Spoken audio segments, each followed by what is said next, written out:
Make the ground shake.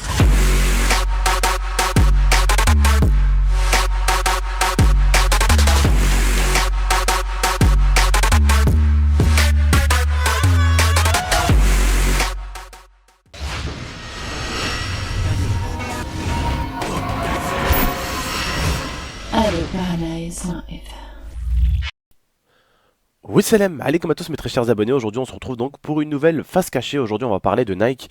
Mais aujourd'hui, avec Léa, on a tenu à vous parler de de cette face cachée de Nike parce que justement, il y a, on va dire, un petit malentendu entre Cristiano Ronaldo et Nike. Donc, on s'est dit qu'alors là, c'était le moment exact pour vous parler de la face cachée de Nike, pour vous parler, on va dire, de comment l'entreprise Nike s'est formée, comment l'entreprise Nike s'est construite, comment l'entreprise Nike aujourd'hui est arrivée jusqu'à là. Et qu'est-ce qui se passe ces derniers temps aussi avec Cristiano Ronaldo et Nike. Donc voilà, on en a profité, voilà, on s'est dit ça va faire un bon menu pour eux là, ils vont se régaler, voilà, ils vont apprendre pas mal de choses. Voilà, donc je vais vous passer l'IA, elle va vous informer de tout ça et puis après on se retrouve pour la suite de la vidéo. D'accord? À tout de suite les amis. Salut à tous. Donc, comme vous le savez, Nike est une marque américaine spécialisée dans les chaussures, les vêtements et le matériel de sport. Donc, en 1950, Bill Bowerman et Philip Knight, alors désolé si je prononce pas bien, mais moi et l'anglais, voilà, on n'est pas copains. Donc, eux deux ont étudié en comptabilité et sont coureurs de demi-fond. Donc, ils ont eu l'idée de faire importer des chaussures d'athlétisme peu chères depuis le Japon. Donc, à cette époque, il faut savoir que les marques allemandes comme Adidas dominaient totalement l'industrie. Donc, les chaussures se sont épuisées et Philippe Knight décide de créer sa société qu'il appellera BRS, donc Blue Ribbon Sport. Donc il a créé cette société afin d'être plus crédible. Donc il passe commande de certains échantillons de chaussures pour l'Oregon. Donc il envoie deux paires de chaussures à Bill Bowerman pour qu'il les distribue à l'équipe d'athlétisme de l'Oregon. Donc Bowerman accepte cette offre et devient partenaire de la BRS, donc de la société de Philip Knight. Donc la société naît réellement quand Bowerman et Knight apportent chacun 500 $ à l'affaire afin de la faire avancer. Donc ils vont commencer par vendre des chaussures qu'ils vont appeler. 500 $ qui n'était pas beaucoup au début quoi. Oui, Au début, ils ont c'est commencé pas grand vraiment chose. comme de la merde quand ils ont commencé. Mm.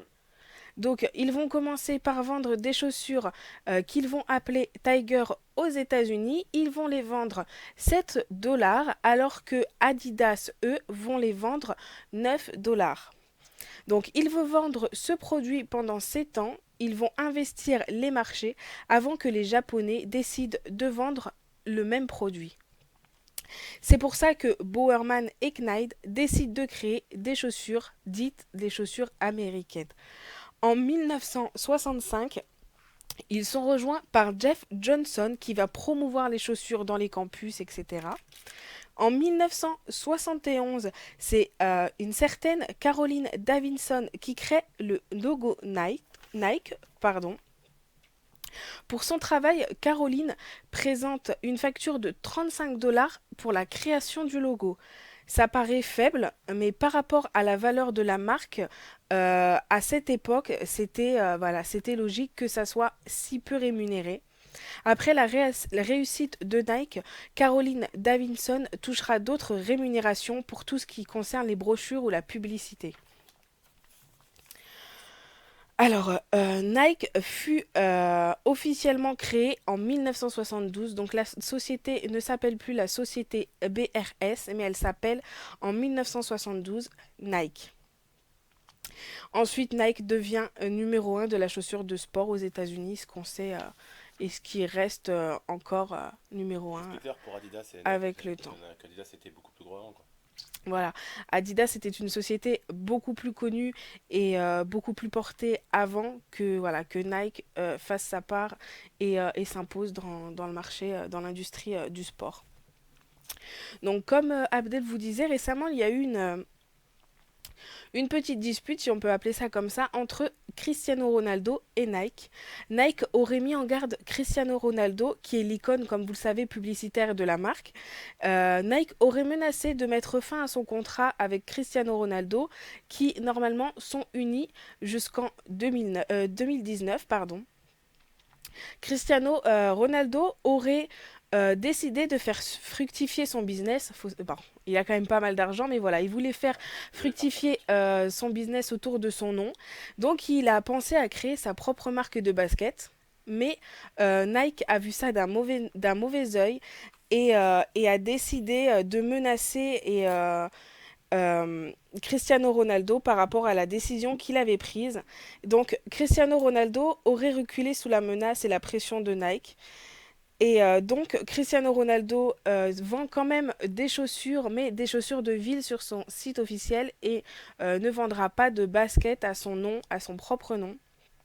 Et en même temps, on peut comprendre que Cristiano Ronaldo a décidé de faire marche arrière parce qu'il touche, attendez, il touche 9 millions d'euros avec Nike par an. Donc c'est ouf. C'est presque 1 million par mois, quoi. Voilà, c'est ouf quand même. 9 millions d'euros juste pour pouvoir associer le nom de Cristiano Ronaldo à la marque Nike pour des spots publicitaires ou autres. Donc voilà, je vous ai donné toutes les petites infos que j'ai pu trouver sur Nike et je pensais que c'était voilà le bon moment pour faire ça avec l'histoire de Cristiano Ronaldo. J'espère que vous avez apprécié cette phase cachée. Je vous donne rendez-vous donc du coup dimanche pour un nouveau sujet. Moi je vous repasse Abdel et je vous dis à très bientôt. Eh bien, re tout le monde, donc voilà, vous avez compris un peu ce qui s'est passé au niveau de Nike, vous avez compris un peu comment la société s'est créée, vous avez entendu un tout petit peu ce qui s'est passé ces derniers temps donc, entre Cristiano Ronaldo et Nike. Cristiano Ronaldo, on va dire, il a voulu faire un peu cavalier seul. Nike l'a chopé par les testicules pour être on va dire, plus direct. Moi, je trouve ça quand même vraiment dommage, d'accord? Parce que si vous voulez, Cristiano Ronaldo, en fait, ça part, c'est quand même un des joueurs les plus connus au monde, hein, ok? C'est l'un des meilleurs joueurs au monde avec Messi, hein, t'en as pas beaucoup qui rivalisent avec eux, loin de là. Et pour vous dire, entre vous et moi, pour moi, il aurait dû se barrer de Nike, il aurait dû faire sa propre marque avec son propre nom. Et quitte à gagner moins de sous, bordel, t'as de quoi manger, tu vois. Après, bon, vous savez, on parle de stars, on parle de ci, on parle de ça. Mais pour moi, tant que t'as la famille, la santé et la bouffe, frère, c'est tout ce qu'il te faut. Pourquoi vouloir autant de sous? Laisse-les, barre-toi et puis va créer ta propre marque. Bon, c'est dommage, hein. Il est passé quand même de la marque hein, qui devait faire de chaussures de sport et il a fait carrément des chaussures de ville. Il aurait dû faire carrément des chaussures d'escalade au pire, ça aurait été idéal. Alors là, il y aurait eu des millions d'achats là, t'es sûr. C'est dommage, c'est dommage. C'est dommage parce que moi, je sais que j'aurais été l'un des premiers à l'acheter sa propre chaussure, tu vois. Parce que j'aime beaucoup Cristiano Ronaldo, j'aime beaucoup ce joueur. Et puis voilà, ça me fait plaisir d'avoir une belle paire de chaussures, on va dire comme la sienne. Et puis justement, acheter le même produit qu'une personne que j'apprécie. Après voilà, pour moi, une paire de Nike, même si c'est Cristiano qui fait la pub, une paire de Nike reste une paire de Nike. Ce n'est pas la chaussure de Cristiano Ronaldo. Alors que si ça aurait été avec son nom, c'est une chaussure sur laquelle lui-même aurait pu travailler et lui-même aurait pu justement dire les styles et la façon de laquelle il aurait aimé la chaussure. Et je pense que je suis loin d'être le seul, on va dire, le seul, on va dire, personne qui apprécie Cristiano Ronaldo autant, parce qu'on était combien de personnes à acheter des Mercurial juste parce qu'on kiffait Cristiano Ronaldo? Je pense qu'on était très nombreux. Après voilà, comme vous avez pu le comprendre aussi, hein, Nike a commencé tout petit. Au début, carrément, le logo, il payait 30 balles. La paire de chaussures, elle coûtait 6 euros en gros. Limite, hein, c'était des Capista quoi, les chaussures. Tu vois, comme aujourd'hui, tu vas à Decathlon, t'as les Capista là, à 15-20 euros. Ça coûtait même plus cher que Nike à l'époque. Bref, vous m'avez compris. Bon, en même temps, c'était à l'époque, et l'époque coûtait beaucoup moins cher qu'aujourd'hui. Mais voilà, vous avez pu comprendre que même Nike, hein, elle a débuté tout petite et aujourd'hui, bah voilà, hein, elle est avec des millions et des millions et des millions et des millions et des millions de dollars. Et justement, bah, ils peuvent tenir l'une des personnes les plus médiatisées au monde par les testicules, rien qu'avec leurs millions de dollars, tu vois. Voilà. Pour moi, c'est dommage qu'il n'a pas créé sa marque. Écoutez, vous avez votre opinion. Moi, j'ai le mien personnellement. Voilà, je vous ai dit le mien. À vous de me dire le vôtre dans l'espace commentaire. Après, c'est clair que c'est cool de toucher autant de sous, mais bon. autant de sous, ça sert à quoi au final? Je sais pas, tant que t'as la bouffe, tant que t'as une voiture, tant que t'as une petite maison, en plus il est en maison ça va, en voiture ça va, en famille ça va, en bouffe je pense qu'il mange bien, hein. Voilà, je sais pas pourquoi vouloir autant de sous. Après voilà, ça c'est sans problème, hein, je ne peux pas le juger, ce n'est pas à moi de le juger, je ne sais pas pourquoi il a fait ça, je ne suis pas lui. Donc au niveau de ça, je me permettrai pas de le juger, après il fait comme il veut, mais moi j'aurais bien aimé qu'il fasse justement sa propre marque. Voilà. Dites-moi vous dans l'espace commentaire, qu'est-ce que vous aurez aimé? Dites-moi si vous avez kiffé cette phase cachée, si vous avez pris certaines choses sur Nike et en même temps sur l'histoire qui s'est passée avec Cristiano Ronaldo. Voilà. Donc mes frères et sœurs, je tenais juste à vous dire un dernier petit truc. Donc vous étiez très nombreux à me dire tonton s'il te plaît sors-nous des vidéos quand tu vas faire des lives pour nous prévenir que tu vas liver. Donc je vous en ferai certaines, mais je veux pas vous en faire lundi, mardi, mercredi, jeudi, vendredi, samedi, dimanche. J'ai pas envie de faire une vidéo à chaque fois que je vais en live parce que je trouve quand même que ça salit la chaîne. Vous êtes d'accord avec moi, ok? Vous vous rendez compte, je vous fais une vidéo tous les jours. Salut les gars, je vais liver. Salut les gars, je vais liver. Salut. Ça lit quand même un peu la chaîne, d'accord? Donc je vous ferai une vidéo le seul jour où je sors pas de vidéo, donc le lundi, voilà, pour vous prévenir que je serai en live tout simplement. Donc le lundi, je vous ferai une vidéo pour vous dire que je serai en live. J'espère que vous serez là en tout cas pour venir me soutenir dans les lives, pour venir passer du temps avec moi. Le but, c'est de partager du temps.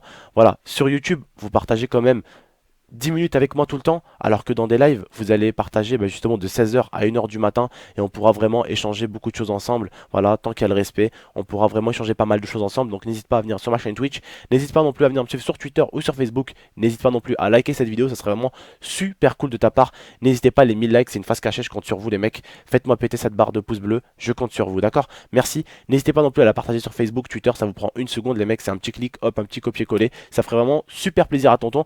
En tout cas, voilà, comme je dis, n'hésitez pas à venir me suivre sur Facebook, sur Twitter et sur ma chaîne Twitch qui est dans la description aussi. Voilà, je suis en live tous les jours. Donc tous les jours, je suis en live. Donc voilà, je vous ferai une vidéo le lundi pour vous prévenir que je vais en live. J'espère en tout cas que vous kifferez cette vidéo là. Puis je vous remercie, c'était votre tonton. Merci et ciao tout le monde.